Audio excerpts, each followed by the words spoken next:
Hi guys, it's Maya from Gracefully Cafe, and I know there has been so much happening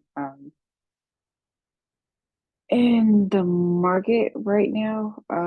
So I just want to really go over the FTX bankruptcy documents filing. Apparently, so I don't want to go off of hearsay. There's a lot of like rumors being spread, and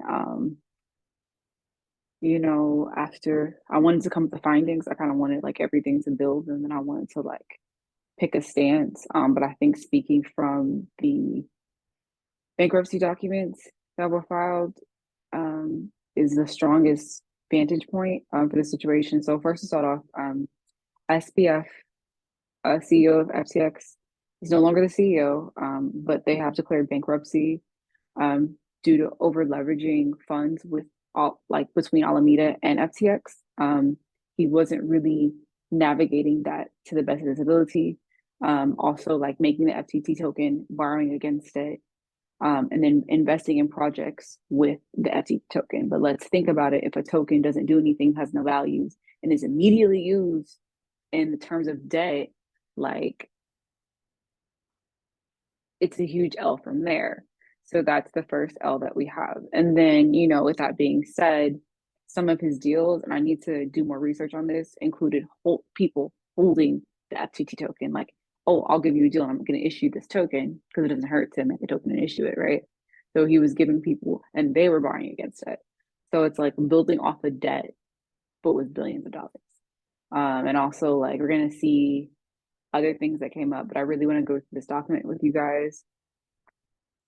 So the current CEO, J. Ray III, he is now the appointed CEO. So apparently, um, he dealt with the Enron. He's a lawyer. He dealt with the Enron bankruptcy, which, if you don't know,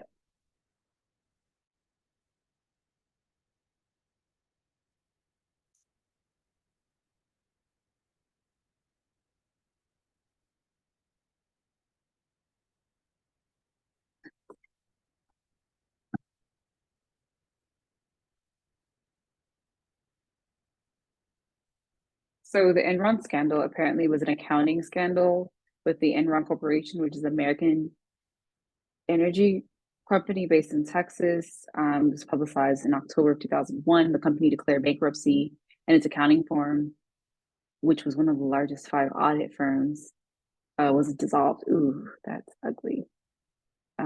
It is the largest bankruptcy organization in US history, and Enron was cited as the biggest audit failure. Yeah, so this guy might be well suited for the situation. But here's the thing. So he was quoted saying that this is like the worst. He was quoted saying, "Never in my career have I seen company failure of corporate controls and such as a complete absence of trustworthy financial information as occurred here." So he's saying that, and he experienced Enron.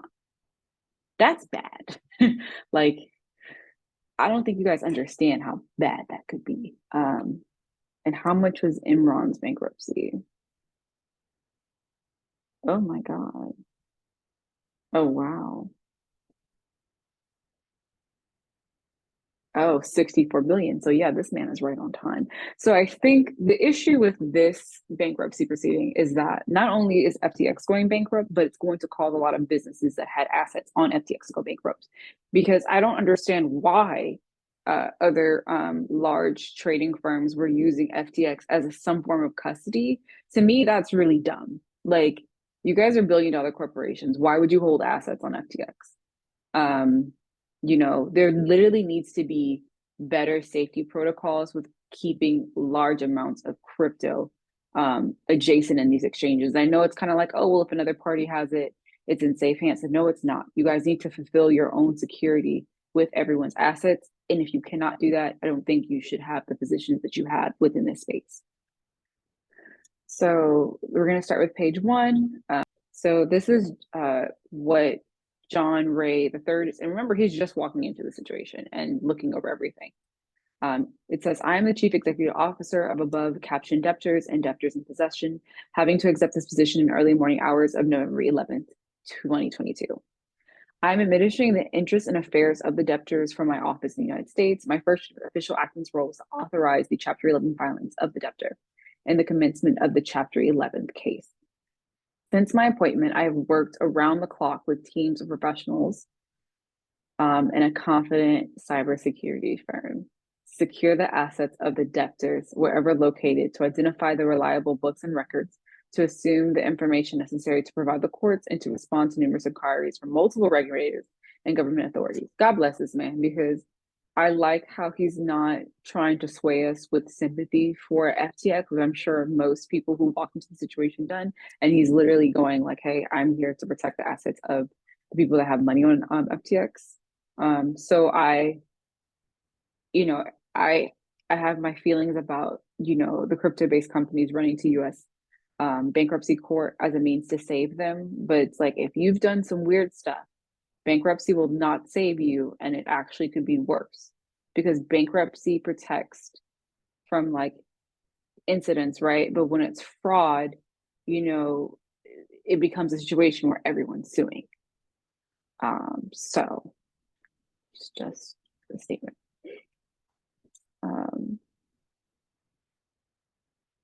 I have over 40 years of legal and restructuring experience. I have been the chief restructuring officer or the chief executive officer in several of large corporate failures in history. I've supervised situations involving allegations of criminal activity in malfeasance, Enron, and I have supervised situations involving novel finance structures, Enron and residential capital, and a cross-border asset recovery and maximization, Nortel, and the overseas shipholding.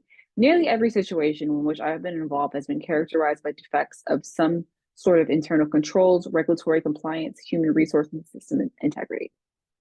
Never in my career have I ever seen such a complete failure of corporate controls and such a complete absence of trustworthy financial information that's occurred here, dear Lord, baby Jesus.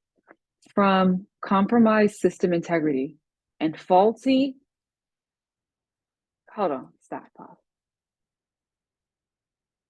Faulty regulatory oversight abroad. Oh, I wish you would have said it. To the concentration of control in the hands of a very small group of inexperienced, unsophisticated, potentially compromised individuals. Sorry, pause the video. I just want to make a huge statement in saying that the central failure of most of these crypto corporations is that they have a CEO or a team of leaders that has way too much access to the money. Like, I think that's weird. Like, in no US corporation or business would it be okay for the CEO to have direct access to funds at all times and to navigate the decisions. There's usually a board, there's usually all these situations you see there was really no boundaries from the company, from the CEO. And I think that's the problem. Like, that's a huge red flag for me. Like, I don't care about SBF or Alex Mazinski. I care about what your company is doing. Why do I only hear about your identity in these businesses? That is red flag number 2. We have to stop putting so much faith in a crypto-based exchange with a strong CEO. That means nothing. The CEO is a figurehead, right? But why does a figurehead have access and control over every facet of the business? It's not normal. It's very weird, and it's allowed these situations to happen. Okay, so Chapter 11 cases have 5 core objectives: implement control, accounting, audit, cash management, cybersecurity, human resources, risk management, data protection, other systems that do not exist by implementing them at the end.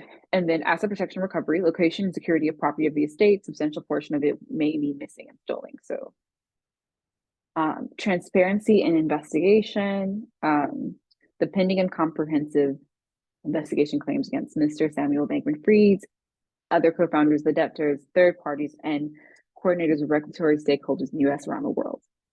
Efficiency and coordination, cooperation and coordination with insolvency proceedings of subsidiary companies in other jurisdictions. So this is also tricky too, because this company has 154 related LLCs under the FTX brand. And also FTX.com, which is the foreign version of it, and FTX US. So this is a very weird bankruptcy case. This is not normal. Most companies do not have this many companies underneath them. And I'm pretty sure that was done for a reason. It's harder to find it when the money's spread out, just saying.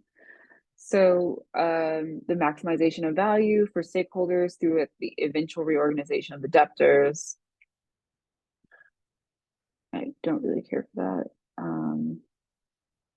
For the purpose of managing the debtors' affairs, I've identified 4 groups of businesses, which I refer to as silos. I guess this is the businesses referred to as the debtors. So a group composed of debtors West Rome Showers and its debtors and non-subsidiaries includes the business FTX, LedgerX, and FTX US Derivatives, FTX US Capital, and Abetting Clearing, and other businesses. A group composed of the debtors Alameda Research.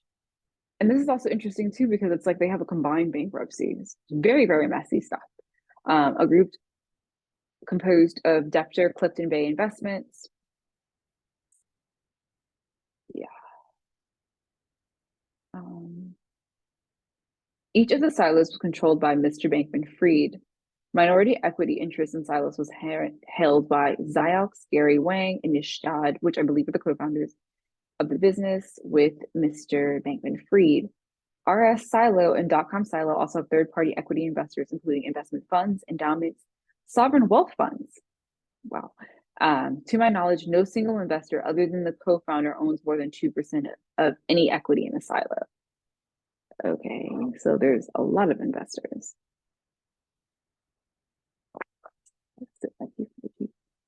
You have to put a diagram. God, you're bored.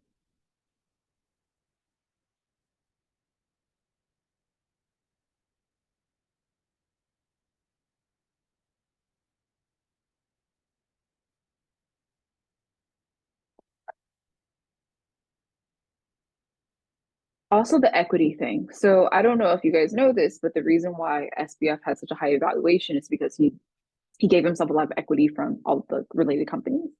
He also gave investors equity. He also gave staff members equity. So it's interesting how you're giving people equity, you know, to a company that is overvalued. It's very dangerous. Very weird. So LedgerX offers futures, options, swaps, contracts, digital assets, and other commodities in both U.S. and non-U.S. persons. LedgerX offers licenses from the CFTC. Interesting. Based upon the information I reviewed at this time, LedgerX is solvent.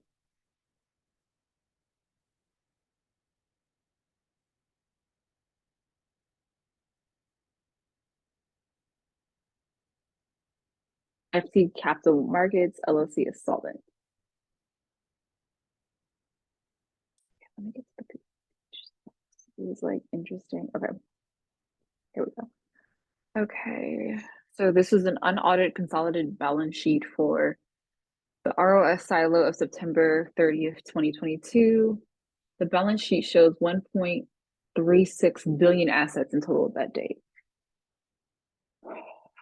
However, because the balance sheet was produced while the debtors were controlled by Mr. Sam Bankman-Fried, I do not have confidence in it, and the information therein not be correct as the data. This is insane. Okay, so before we dive into this, let's discuss the fact that there are $10 billion worth of assets lost and 1 billion represented. So, you know, anything on FTX was not clearly backed 1-to-1, because 1-to-1 would be, you know, the equivalent. So, and I think what he was doing also is that he had unliquid or vested tokens too, and he was declaring them as assets. But I feel that if you cannot use those assets, they shouldn't be added to your balance sheet or the net worth henceforth, because you're unable to access them in case of emergency. They should be added when the vesting period is ended or accessible. That would be more accurate and would make more sense. And the issue is that they were giving weird balance sheets with like incongruent information of current assets, and it was like flexible. And I just think that's just really like crazy. The chart below summarizes certain information regarding WRS. Their current assets, cash and cash equivalents, is $140,000.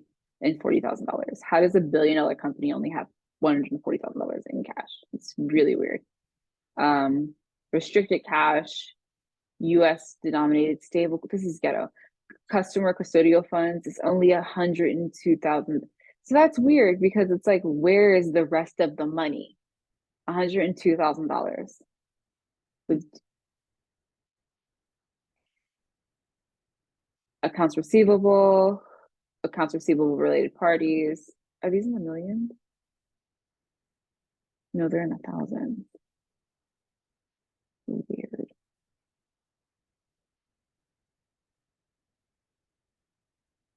Maybe this is the millions.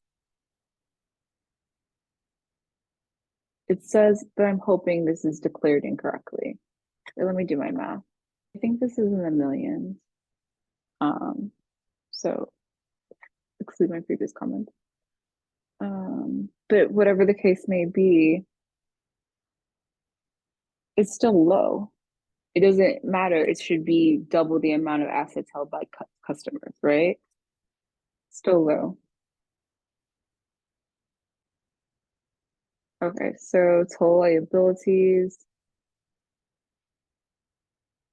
This is so weird because we basically have to combine the assets and liabilities for like 154 different companies under one holding company. So, ugh, God, I feel so bad for the attorney of this situation.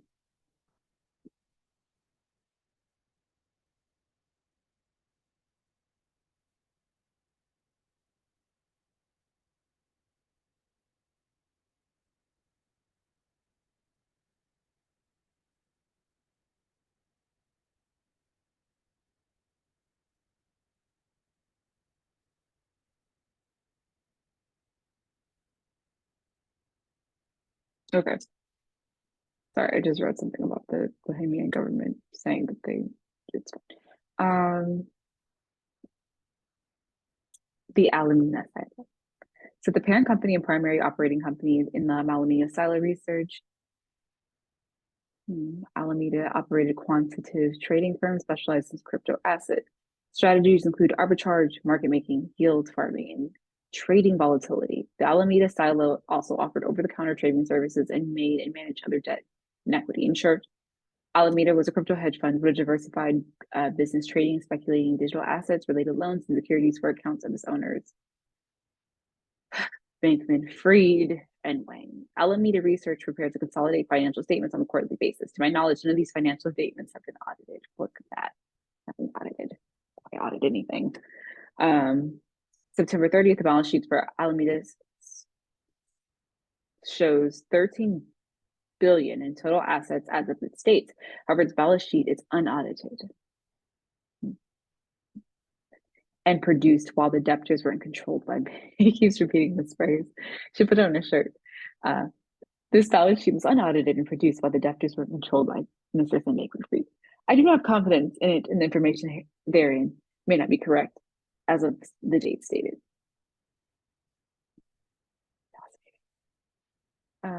Okay, so this is the balance sheet for Alameda.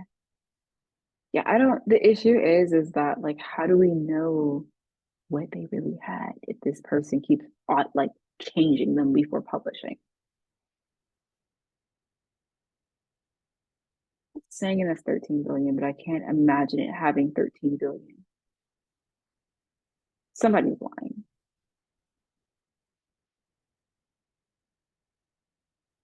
$13 billion with 5 million in liabilities. So cash and equivalents, accounts receivable, accounts receivable, loans receivable, prepaid expenses, crypto assets held at fair value. Interesting.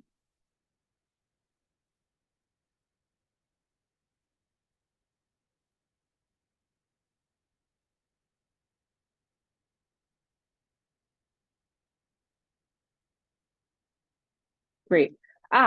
Juicy stuff. So related party, let's pick it up.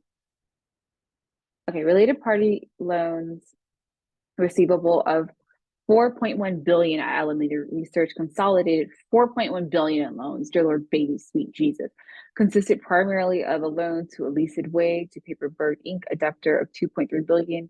3 loans by Alameda Research to one, Mr. Sam Bankman-Fried. This man loaned himself money This is ridiculous. He's Sam Bankman-Fried of $1 billion to Mr. Singh, 543 million, and to Ryan Salami, 55 million. Oh,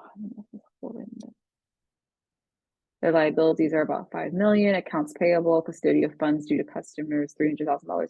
Why are custodial funds due to customers on Alameda? Like, for one, that's weird to have on their balance sheet. I don't care. Like, I don't know about the amount, right? But like, why does Alameda have customer funds?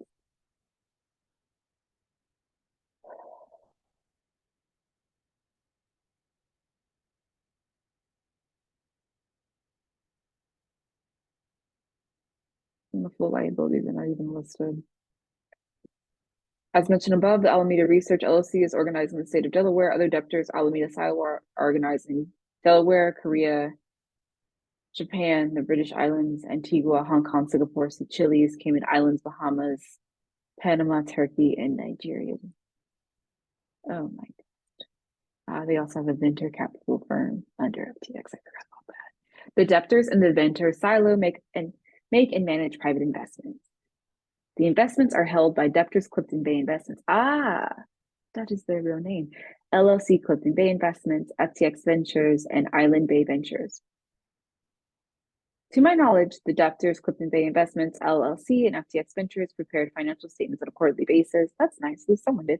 And this September 30th, the balance sheets of the debtors and Clifton Bay Investments showed assets with a total of 1.5 billion as of its date. Debtor Cliff Investment LLC shows assets of a total of 1.52 billion as of this date. September 30th, the balance sheet for FTX Ventures shows a total value of 4.93 million as of this date. Where did the rest of the money go? To my knowledge, none of these financial statements have been audited. And because those balance sheets are unaudited and produced by the debtors were controlled, the verbiage in these documents were controlled by Mr. Sam Bankman-Fried. I do not have confidence in them, and the information therein may not be correct as of the date stated. How do you get the correct balance sheet even? This is a hot dumpster fire mess. I have not been able to locate the financial statements for Island Bay Ventures Inc. Oh my God, poor baby. Oh my God.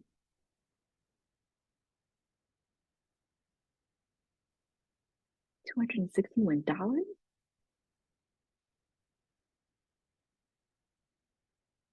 Oh, 261,000, right?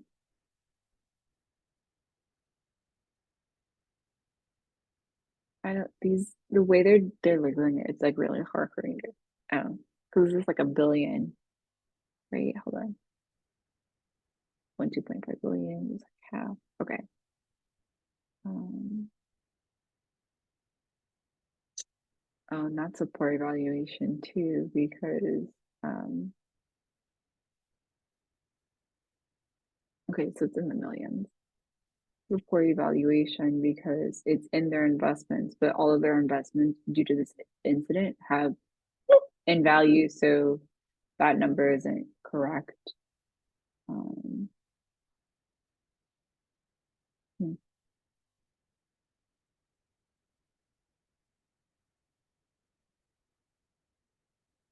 No, they didn't even do the balance sheets correctly in the denominations between 1,000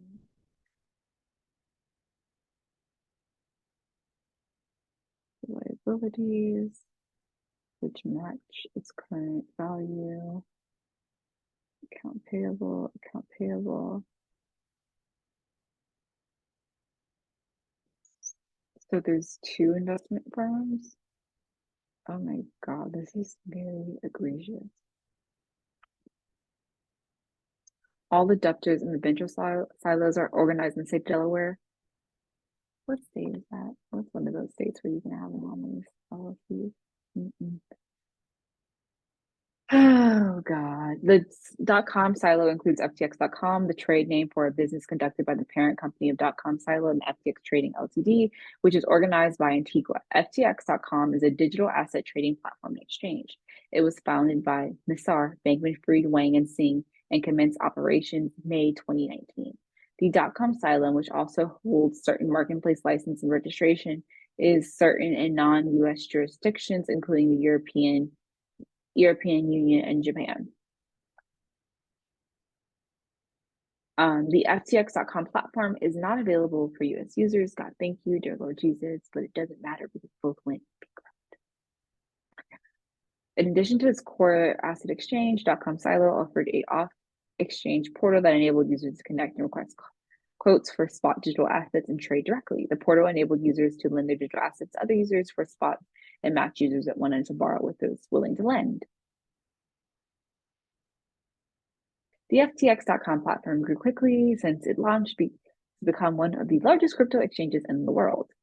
Mr. Sam Bankman claimed by the end of 2021, around 15 claimed. I love that. We're being consistent with him creating false evaluations for his platform. Mr. Bankman-Fried claimed by the end of 2021, around 15 billion assets were on the platform, which, according to him, handled approximately 10% of the global volume for crypto trading at the time. Mr. Bankman-Fried also claimed that FTX.com, as of July 2022, had millions of registered users. These figures have not been verified by my team. The dot-com silo's unaudited consolidated balance sheet for September 22 is the last sheet. And why wasn't there a balance sheet for October? Shady McShade shades.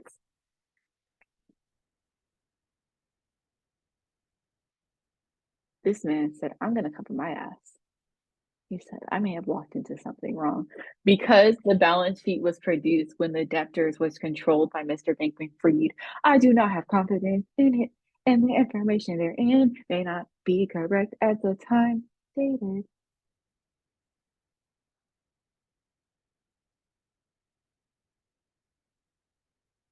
Okay, this looks so bad. So it's really bad too because it's like it's really hard to account for loss when someone is not keeping accurate and correct filing, and I think they know that.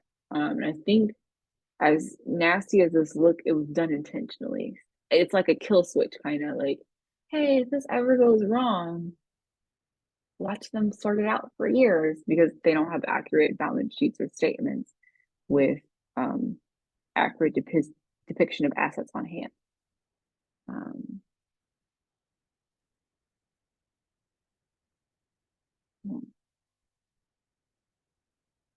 Events leading to the Chapter 11 filing.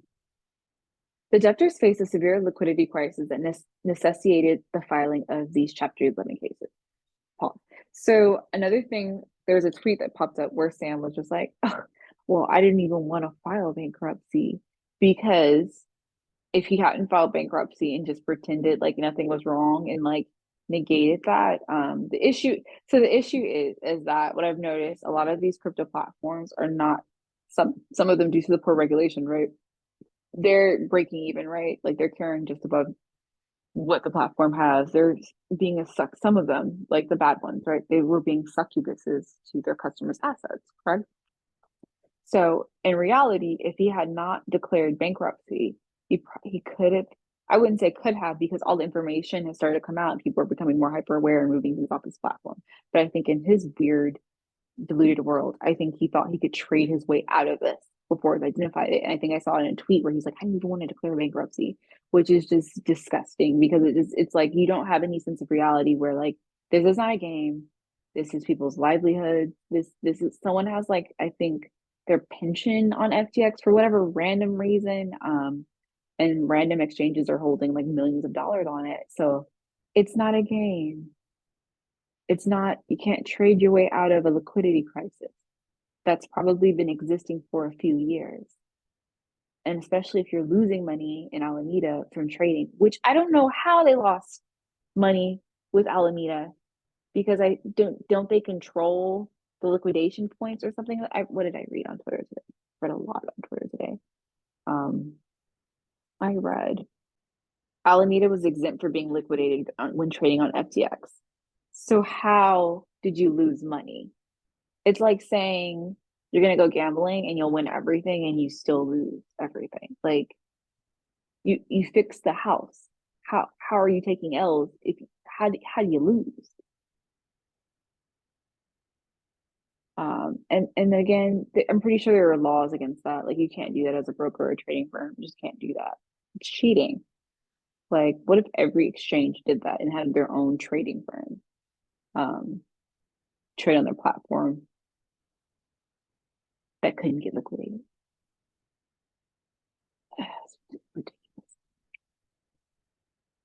Okay, in the days leading up to the petition date, certain of circumstances described as Part 3 became known as a broader set of executives of the FTX group beyond Mr. Singh, Bankman-Fried, and the members of his inner circle. Questions arose about Mr. Bankman-Fried's leadership and the handling of the debtors' complex array of assets and businesses. Because this sounds like a shit show. That's why you're having like 154 LLCs to be intact. As the situation became increasingly dire, Sullivan and Cromwell and Alice and Mashar were engaged on providing restructuring advice and services to the debtor. On November 10th, in 2022, the Securities Commission of Bahamas, the SCB,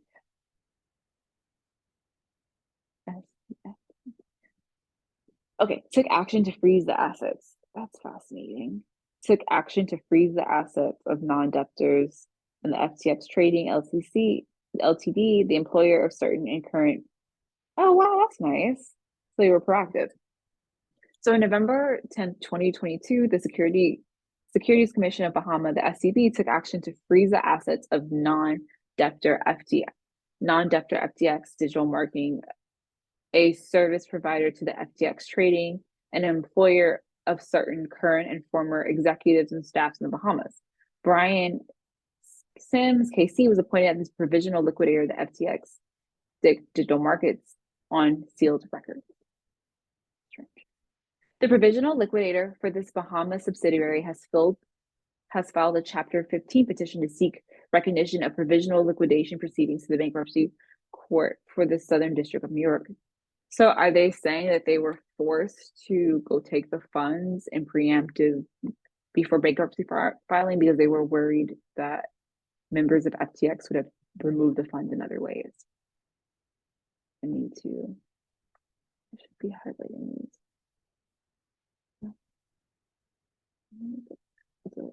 Okay. In addition to the first hours of November 11th, EST, the director of the non-debtors FTX Express Pay, FTX Australia, appointed Mr. Skandin Lot, John Mohad, and Royal, sorry if I'm ruining their name, restructuring as voluntary administrators. At the same time, negotiations were being held between certain senior individuals in the FTX group and Mr. Bankman-Fried concerning the resignation of Mr. Bankman-Fried in the commencement of the Chapter 11 case. Mr. Bankman-Fried consulted with numerous lawyers, including the lawyers at Paul, West, Rifkin, Wharton, Garrison, LP, and other legal counsels, and his father, Professor Bankman Joseph at Stanford Law, who made that man. A document affecting the relinquishment of control was prepared and commented from Mr. Bankman's team incorporated. Interesting. Stay down south. At approximately 4:30 EST on Friday, November 11th, 2022, after further consultation with his legal counsel, Mr. Bankman-Fried ultimately agreed to resign, resulting into my appointment as the debtor's CEO. I was delegated all corporate powers and authority under applicable law, including the power to appoint independent directors commencing Chapter 11 case on emergency basis. Other than the proceedings of the Bahamian and Australians, to my knowledge, no other debtor, no non-debtor subsidiary is subject to any involved insolvency proceedings at this time. Action taken since Mr. Sam Bankman-Fried departed.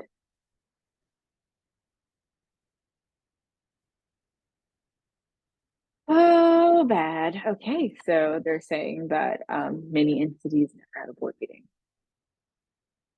That's bad.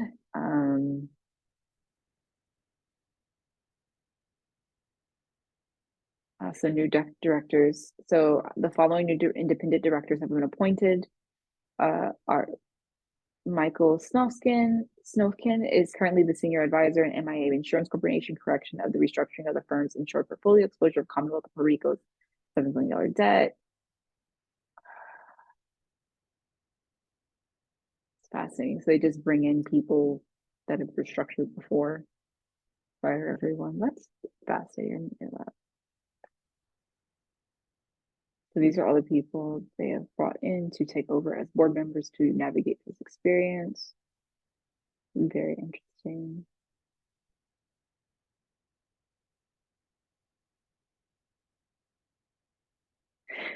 The appointment of directors will provide FTX Group with the appropriate corporate governance. But this man spares no feeling that I like him so much. I like him a lot.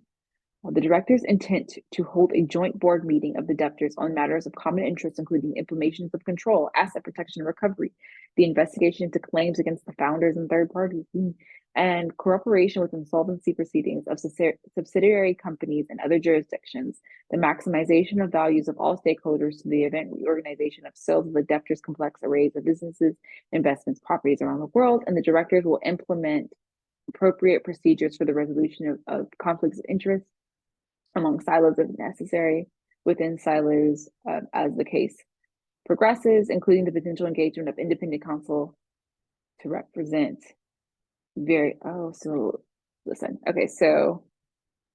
if necessary within the silos as the case progresses, within the potential engagement of independent counsel to represent various debtors in resolution of intercompany claims. But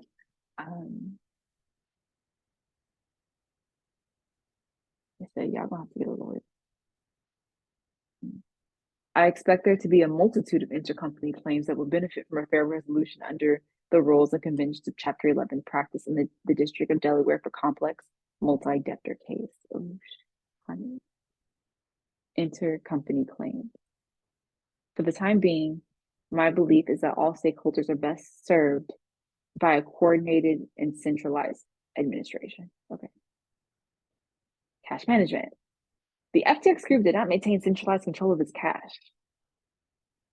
Cash management procedures failed, including the absence of an accurate list of bank accounts and account signatories, as well as insufficient attention to creditworthiness of banking partners. Oh my God, dude. Around the world. Under my direction, the debtors established a centralized cash management system with proper controls and reporting mechanisms. Oh my God, they were just throwing money into a black hole. During the Chapter 11 case, cash the debtors were able to locate and transfer to the United States without adverse consequences, included substantially all. Well, that's from page 18. All proceeds of the global reorganization efforts will be deposited into financial institutions in the United States that are approved depository institutions according to the U.S. trustees and guidelines.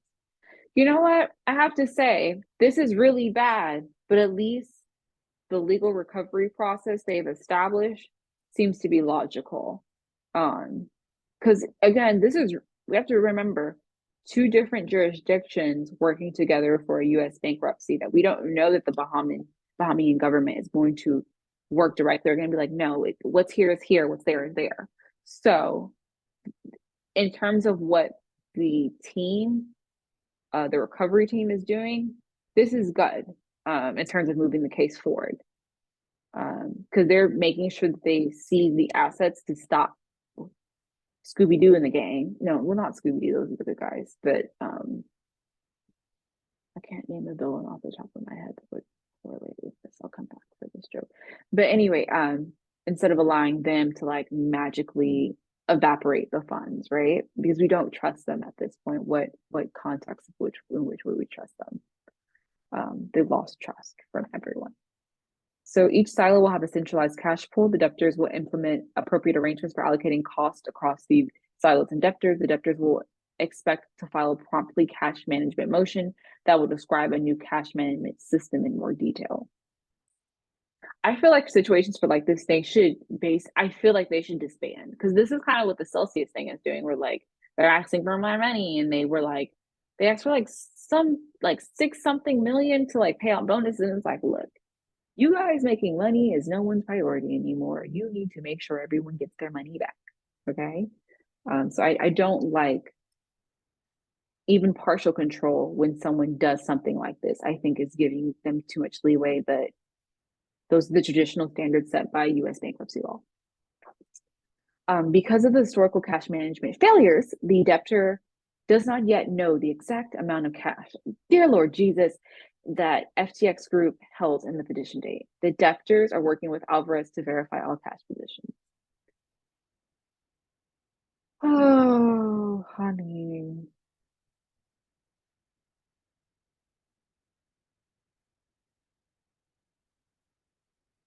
So God, there's so many entities to combine all of this.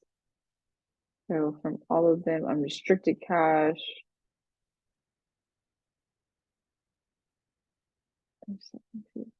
So what it's trying to document is 500 million cash, correct?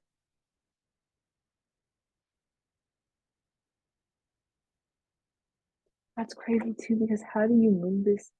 Like, because my thought process would be like, wouldn't you seek to dissolve all these entities? And then I don't know. Sorry, I legally don't know. I'm not a lawyer. None of this is financial advice. I have none of that. I just like reporting crypto. But like, wouldn't it be best to consolidate? Why does FTX philanthropy have $10 million? It's kind of weird.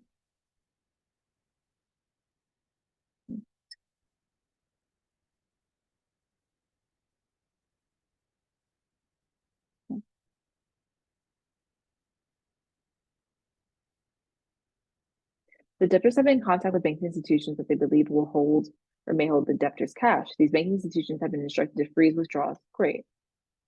Ah! So these banking institutions have been instructed to freeze withdrawals and alerted to not accepting instructions from Mr. Sam Bankman-Fried or other signatories. Okay. Okay, good. Proper signature authority and reporting systems are expected to be arranged shortly. So SBF cannot just withdraw cash. I mean, that's 20% of our worry because of all of the crypto existing and whatever he's stashed away like a squirrel in the winter. Effective cash management also requires liquidity forecasting, which I understand is generally absent from the FTX group historically. Oh, wow. The debtors are pushing in place systems and processes necessary for Alvarez and Marshall to produce a reliable cash forecast as well as cash reporting required for monthly operating reports under the bankruptcy code because they have to report. The FTX group received audit opinions on consolidated financial statements for two of the silos, Silo.com silo for the period ending December 31, 2021. That's the last time they had an audit?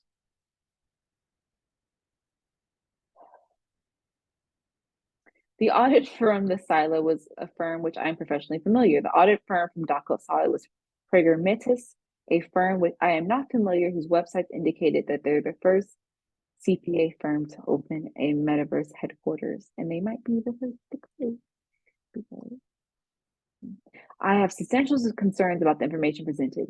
So that's another thing. So I know if you guys know with regular businesses that like let's say even when you're doing your expense sheet, it gets that's why people talk about billionaires and large companies because they can expense everything and then whatever they declare to be expensable is then submitted as a tax filing and then deducted against whatever profit taxes that they would pay.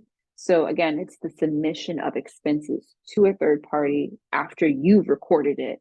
From your experience, whether or not that be true, that's loosely based, it'd only be challenged if it looked weird or audited. And since it was rumored that Mr. Mann or someone in his company coded a backdoor that changed balance sheet documents, and then a backdoor they didn't notify other members when large amounts of money were moved between Alameda and FTX, we can't trust any of the audits. That they're just because again, if someone gives you a document, but everything on that document, it's like you're doing inventory, right?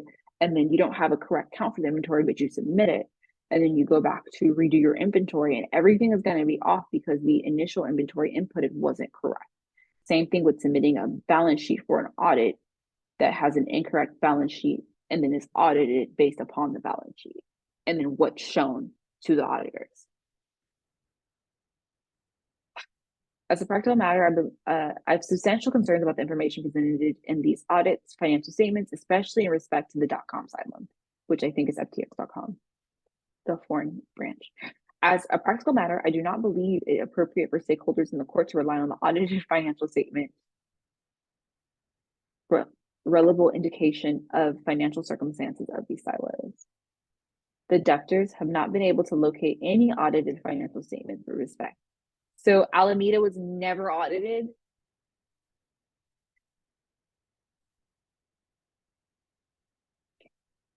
The debtors are locating and securing available financial records, but expect to be some time before reliable historical financial statements can be prepared for the FTX group, with which I am comfortable as chief executive officer. The debtors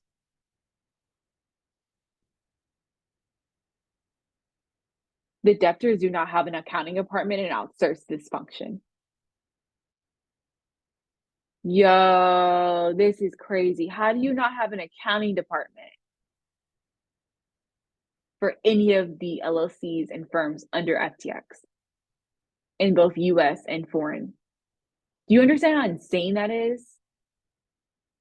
$1 billion exchange without an accounting department that outsources the function, so that all they're doing is submitting documents that reflect what they're saying that they have. Yo, this is so bad. Like, do you understand like how crazy that is not to have an accounting department in your business for billions of dollars? Yeah. Oh my God. FTX Group, this is 10 more pages of horror. FTX Group approached to human resources combining employees in various entities and outside contractors with unclear records and lines of responsibility. At the time, the debtors have been unable to prepare a complete list of who worked for the FTX Group. Oh, that's great.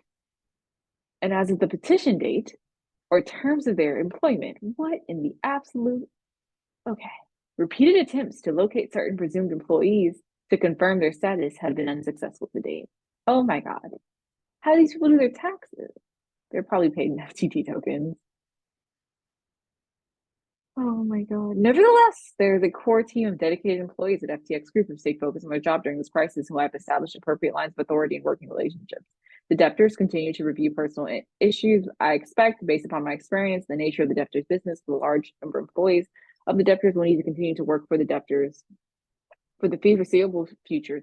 They said, listen, y'all, we're going to keep your job until we work this out. Oh, that's so bad. To establish accountability and preserve the value and maximum stakeholder recovery. So I think it's like, you're going to continue doing your job or you're going to jail. That's what he's basically saying in like lawyer speak, allegedly. This is my interpretation based upon the document.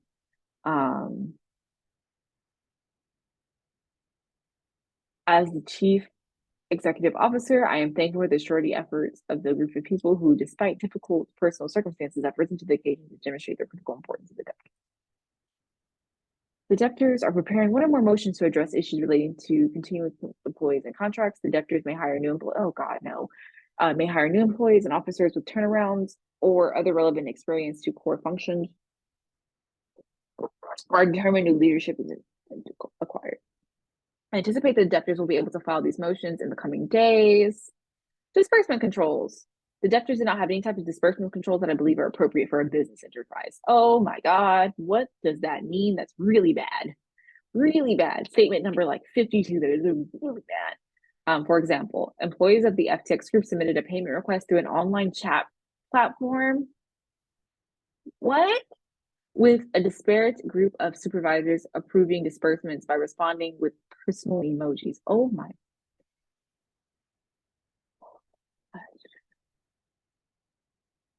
This is just the first layer of evidence. That's just scary too. In the Bahamas, I understand the corporate funds of the FTX Group were used to purchase homes.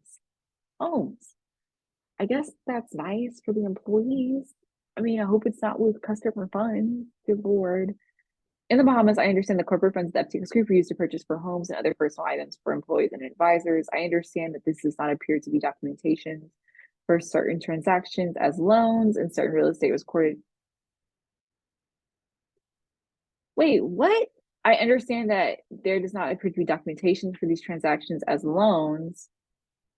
And that certain real estate's recorded in the personal names of the employees and advisors. Because they know it's easier to seize, it's harder to seize it from the individual people without proving fraud. But if it was put in the company's name, it would like they could be like snatched. But if it's an individual name and it's unclear as to who paid for it, it's harder to seize, if that makes any sense. Yeah. Nasty work here, guys. Oh my God. The debtors are not implementing a centralized disbursement approval process that reports to me. So they don't even have a payroll system. Just like chat rooms and Vibe, Discords and Vibe, WeChat and Vibe. That's how you were sending out the checks. Oh my God. Okay, so FTX did not, oh my God. FTX did not keep appropriate books and records or security controls in respect to digital assets. Oh my God, this is so bad. Mr. Bankman-Fried and Rank controlled access to digital assets of main businesses of the FTX group, with the exception of LedgerX, regulated by the FTC or other regulated licensed subsidiaries. Okay. Unacceptable management practices, including the use of an unsecured group email account as the root user to access confidential private, oh my God, private keys. Let's double back, okay? Unacceptable management practices include the use of unsecured group emails as the root users to access confidential private keys and critically sensitive data for the FTX group companies around the world. Practices included the use of unsecured group emails as the root to access confidential private keys and critical sensitive data for the FTX companies around the world, the absence to daily reconcile its positions on the blockchain, the use of the software to conceal.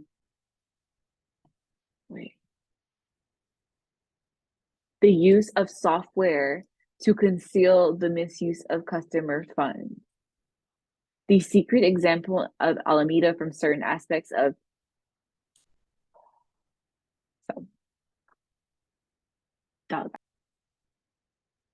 unacceptable management practices include the use of unsecured group email accounts as the root user to confirm confidential private keys. Why would they do such a thing? That's so dumb. Like that means anyone within the company could have accessed it and moved funds out. And critically sensitive data for the FTX group companies around the world. Around the world. Oh my God. The absence of daily balancing of positions on the blockchain, the use of software to conceal the misuse of customer funds, the secret exemption of Alameda from certain aspects of FTX's auto liquidation protocol. What? So Alameda never got liquidated and they still lost money. Yeah. The absence of independent governances as between Alameda,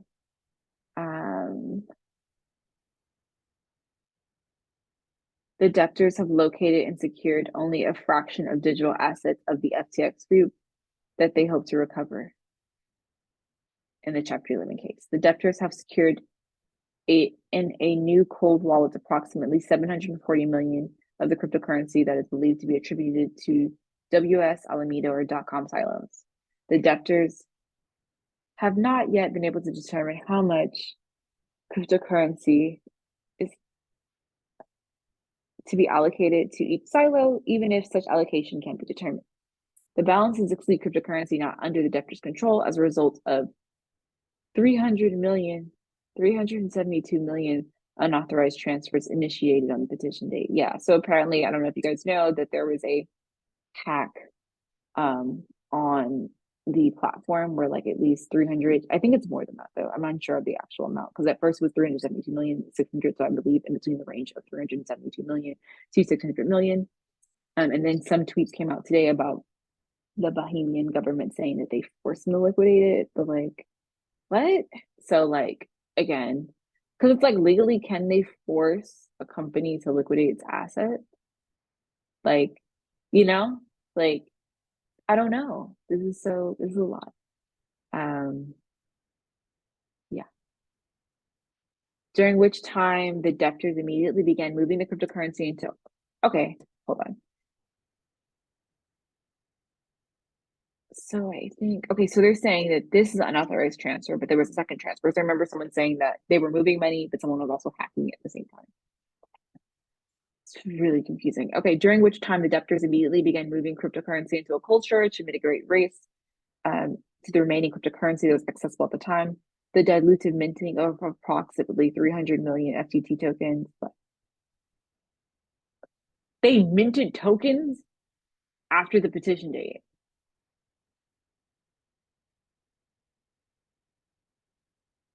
No, you can't just make yo, yo. You can't just make tokens when you're going through bankruptcy. Like, I just, okay.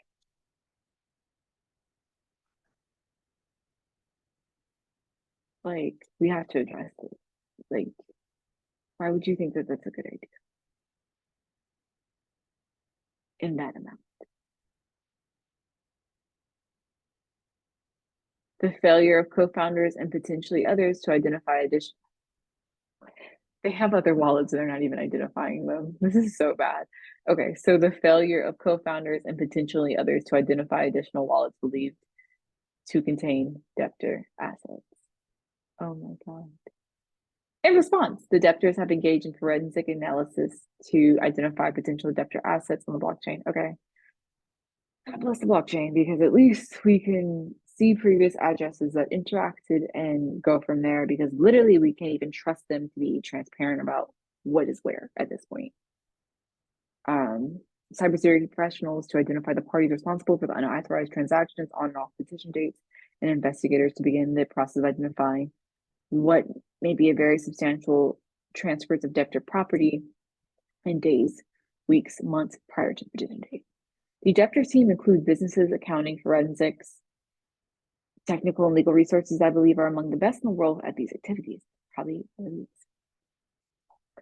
And is my expectation that the debtors will require assistance from the court with respect to these matters as the investigation and these Chapter 11 cases continue. Although the investigation has only begun and has run its course, in my view, based upon the information obtained by date, many of the employees of the FTX group, including some of the senior executives, were not aware of the shortfalls and potentials of the digital. Back. Although the investigation has only begun and run its course, it is my view, based on the information obtained by the date, that many of the employees in the FTX group, including some of the senior executives, were not aware of the shortfalls and potential committing of assets. I don't know how much of that is true, because Caroline, oh girl, like she knew, and like I'm pretty sure all of the major CEOs knew. Maybe they weren't aware of the amount or to the rate, but if your company is operating like that, as from a senior management, you have to know something's wrong. Like, you're communicating via chats and deleting them. Like, I don't believe like lowering. I mean, remember, there's only 154 employees for all 300 of the LLCs. So I did the math. 300 divided by that amount of people, there's only 1.9 person per company for each company, which means some companies had 10, some companies had 5. So I could imagine that not employees were privy based upon distance and context and the placement of employees. So yes, that probably is assumed, right? But within the realms of the senior executives, I would have to see some proof, and I don't believe it, quite frankly.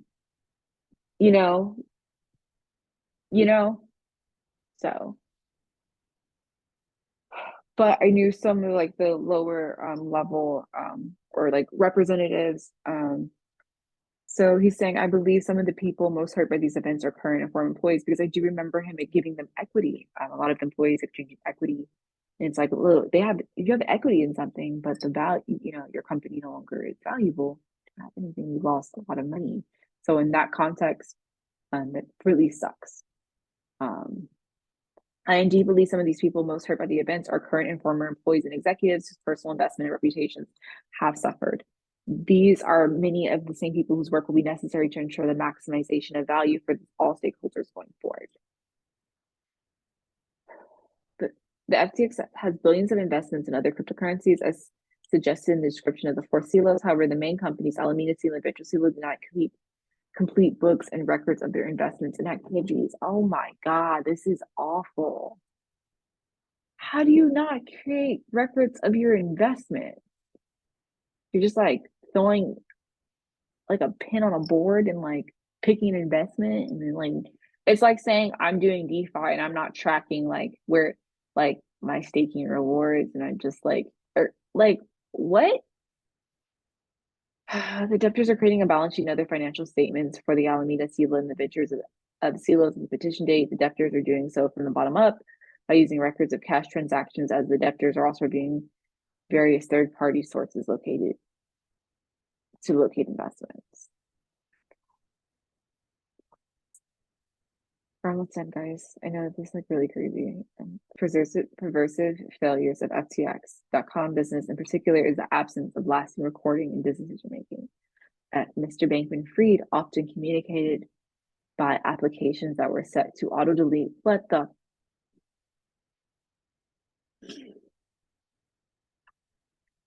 Run it back. One of the most pervasive failures of FTX business in particular is the absence of lasting records of decision making. Mr. Bankman-Fried often communicated by using applications that were set to auto-delete after a short period of time and encourage employees to do the same. Yeah, red flag number 77. Why are you auto-deleting messages? What? The debtors are writing things down. The investigation effort underway is led by myself and my team, including a former director of enforcement at SEC. At least someone from the SEC is doing something. Yeah. Maybe the former team couldn't depend on the current one. And the director of enforcement at the CFTC. Okay. And the former chief of complex frauds and cybercrime unit of the United States Attorney's Office. Okay. I think this will end up, this bankruptcy filing may lead to criminal because they're bringing out everybody. Because I didn't hear any of this talkings with the Celsius filing. Celsius got lucky because would you have wanted former director of enforcement, former director of the chief of complex fraud and cyber crime unit, Celsius, count your days. Yeah, you guys could have had this type of bankruptcy, and that's all I'm gonna say on that. I'm gonna stop talking about Celsius. Wow. Yeah. I would just go sit inside a jail cell if I was him. I would just be chilling, like, all right. Very fascinating how this man has not been detained or do-quaned. So I regard ensuring comprehensive professionalism and integrity of this investigation as essentially a part of my job as chief executive officer. Transparency with regulators around the world is the most important objective for debtors. Since Friday, the debtors have been in contact with dozens of regulators in the United States and around the world and will continue as these cases continue. The FTX group included regulated licensed subsidiaries in many jurisdictions that may or may not have valuable going concern franchises. The debtors will soon take efforts to preserve these subsidiary businesses to exempt practical upon the circumstances. The debtors are engaging in leading investment banks to assist the debtors in valuing these businesses. So they may be able to sell off their licenses as a way to get money back.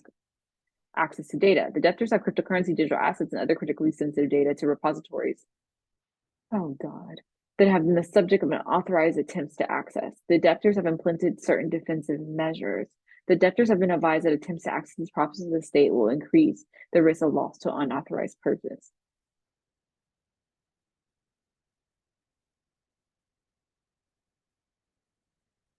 Okay, so that means they can't access certain data. And the debtors expect to seek special relief from the court to authorize measures to access the information as safely as possible. The debtors are unable to create a list of their top 50 creditors that includes customers without accessing the data to repositories on this issue and may seek related relief from the court as well as the prompt. So they can't access their repositories? Is that what I'm getting? What?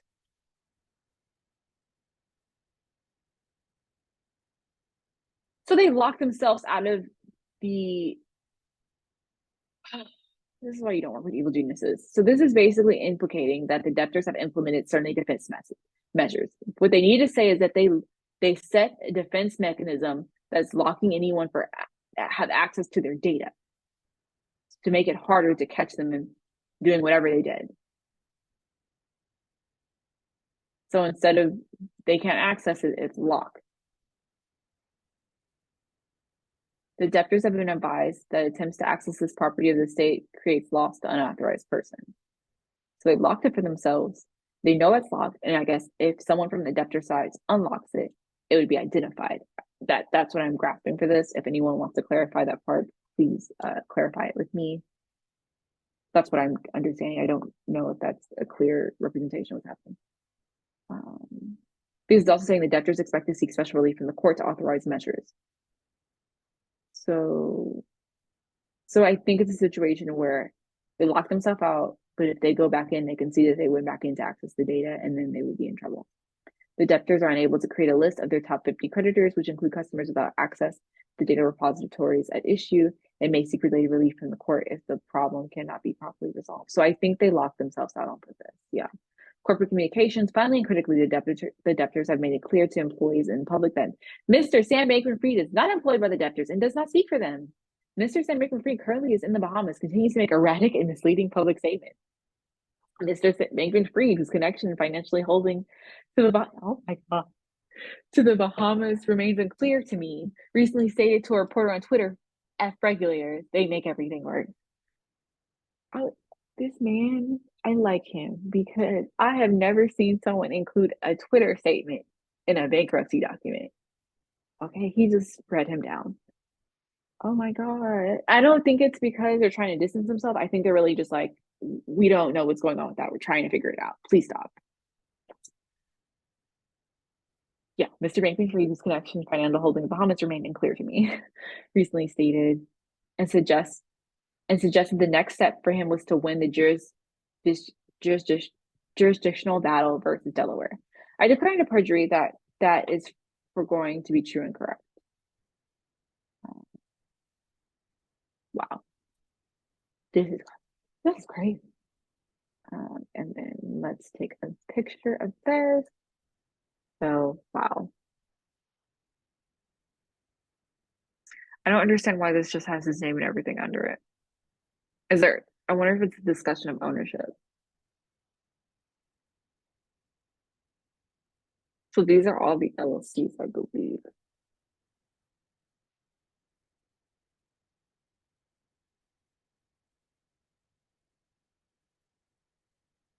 Oh, so this coordinates with each independent entity within it.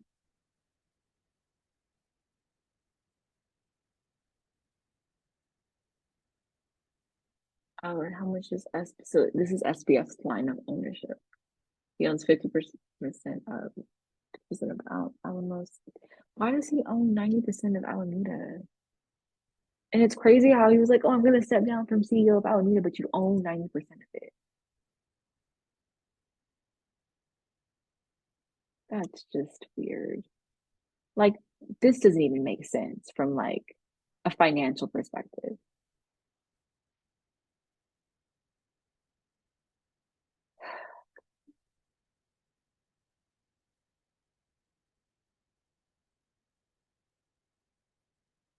And these are all 300 of the individual LLCs under the FTX branch, which is really crazy.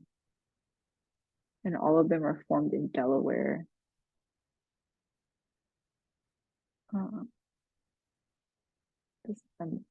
I will save this document in this video. I mean, this is layer one. I'm pretty sure there's much more that's going to be found, but yeah, this is really horrible. Like, just because it's going to just take time just to get accurate financial documents. Yeah, this is really a mess, but luckily, it seems the restructuring team that they have seems to be on the right side of this in terms of not shying away, like being very transparent. Like, this is a mess. This is a dumpster fire. I know it's a dumpster fire. We're going to sort through this because we need to for the creditors, for you, for the holders, for the users. So I like that energy about it. For me, it's really scary to see that SPF doesn't see anything is wrong with any of this. Like, he's kind of acting like blah, blah, blah. Like, it's not, this is a huge deal. The way he was operating was not okay. The way they were doing cash management is not okay. And I kind of feel like it was done intentionally so that if this were to ever happen, it would take them so long to sort through this, and it's going to take them a few years, honestly. Like this is not this is this and if you've ever seen a bankruptcy proceeding, it's not usually with this many subsidiaries. It's usually one big company, maybe like five subsidiaries amongst the different countries and different branches, right? This one has like 154, and all of them do not have appropriate financial balance recording. So yeah, this is bad. But this man, I think his name is John, seems to be on the right path and has the right intention. So it is very interesting to see him navigate this, and I think it's going to set a really interesting precedent for crypto-based companies filing bankruptcy and then negating misuse. Okay, guys, so sorry if this video was really long, but I had to get into it. Please like, follow, comment, subscribe. Show me love, please. I spent a lot of time trying to explain some of this stuff to you guys. So greatly appreciate it. I hope you have a good night. And if any of you guys are FTX, you have your money on FTX, I feel you. Like I understand what you're going through right now. It's not your fault. You're not, like no one, people had their there was a weird feeling with Sam. Anyone who constantly tells you how nice they are and constantly makes it their personality trait to be like, I'm donating, I'm altruistic. It's weird because it's like if you're doing something from the bottom of your heart, you have to make announcements, you have to sit in a room of interviews and tell people every day that you're doing that. This seems like it's a storyline. I'm just gonna say that because what really kind people, they do it from the bottom of my heart and they normally don't talk about it and they're actually really private about it. So that's just red flag number, what number are we at? 112. Also the net worth thing, like his net worth was based upon the fundraising that he was doing, right? So you raise funds from Alameda, you raise funds for FTX, and then your net worth, because you're taking on equity from your company, is growing, right? And then people are like, hey, you're doing well, let me give you some more money. So he's accumulating a higher net worth that is making people reach out of their pockets and give him more money.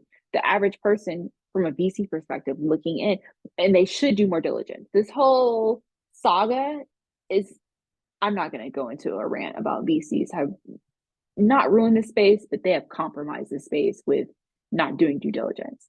But seeing this man invest in projects and his net worth increases, but at the root of it, if it's based upon borrowing against the FTT token, he has a fake evaluation. So it's like, but again, we couldn't see this information. How would we know? And again, this man did a really, really good job of PR. He is a PR baby. He made sure that he was an altruistic vegan. Okay. No one would have thought that this would have happened. And just I touched back on this on my previous video about the influencer thing. He was paying people to make a FTX ad in their videos with 1 million concurrent. Even small channels are making a lot of money. And honestly, if you guys think about it, getting 50 grand to say, hey, go on FTX, that's a lot of money, right? That's a lot of money, right? But it's about identity, it's about PR, it's about image, right? The same things with the celebrities and like spending money on the naming rights and spending money on, paying them for being sponsors. At the end of the day, you don't do Porsches have advertisers? Do Maybachs and Bentleys have commercials? Yeah, they do, but like they're not paying people millions of dollars to advertising. The people, like wealthy people and like car enthusiasts, they'll see them, they're like, oh my God, I love that, right? Because you don't put a bumper sticker on a Bentley. Man's putting bumper stickers everywhere. Their red flag number 113 is the amount of marketing and advertising this man was doing to maintain an image that allowed him to gain more funding, which did not allow people the time or the intellectual ability to question it, right? Because again, in crypto, it's like you're doing well, your projects are doing well, you seem to be generating a lot of, because we're all thinking, well, I don't think anyone knew how much money was coming from fundraising and evaluation versus actual revenue from platform. That's another thing that we all thought that the root of SBF's income was revenue from trading, and then revenue from trading with Alameda, revenue for trading fees on FTX, and then what was it? Sorry, I'm forgetting. FTX, FTT token, right? Whatever they're doing with that. I don't like exchange tokens. And then I'm trying to forget. But we just thought revenue and trading fees, right? So I didn't realize how much was coming from fundraising. And if 80% of your net worth for a company is fundraising and tokens, borrowing against your tokens. But again, the public wasn't being shown that well. We're only seeing, I'm an amazing trader. I've made $1 million trading BTC against the Japanese yen. Again, the stories that he fed to the media and to the public would not let someone really question it, right? Like, again, because if someone's so public, you're working with regulators, you wouldn't do things like this. Like, that doesn't even make sense. So it's kind of like when people do things in blind, like you're stealing in public because no one would assume you're stealing. And that's literally what it is. He felt like it was okay for him to do this because no one would accuse Sam Bankman-Fried of doing anything of this nature. And we have to be a little bit more hypercritical in this arena, in this space. And sometimes what's easiest to use is what's easiest to lose all your money with in crypto. And I want that to be a reoccurring theme for everyone. The reason why these platforms were made, originally you couldn't self-custody. Why was that? Because they wanted access to your funds before rules were established where they can. And I hope regulation will be like, you cannot legally go into customer funds. You can't do that. If so, your exchange will be fined. Hopefully shut down, but you legally cannot go into customer. I don't know why people are acting like just because something is not illegal doesn't mean it's not wrong. I don't care if there hasn't been a legal law that says exchanges can't go into customer funds. It should just be stated. And this is always why I say stop putting your money on exchanges. No more. No. You buy, you take it off, you put it in your self-custody. I don't care what reward they're handing out. You can stake. We're going to learn how to do validators, learn how to stake in different wallets on each native. The not knowing is not an excuse anymore. I don't want to hear those comments about it's too hard. Okay, well, this is hard. Sorting out your funds in bankruptcy proceedings is very hard. So pick your hard. And I pick the hard that has self-custody. I have access to my keys. I have access to my crypto at any point in time. And whether or not that exchange goes bankrupt has nothing to do with me because I hold all of my assets. Exchanges were never supposed to be safeguards for keeping your crypto. And I think people were told this because the thought of self-custody was just not user-friendly, but that's not entirely true. And we're going to work on that because this has happened so many times this year that I am, and it's none of the users' fault at these platforms for not having any sense of like morality. And it's also the SEC for not setting clear regulations with crypto-based companies that work in the gray area.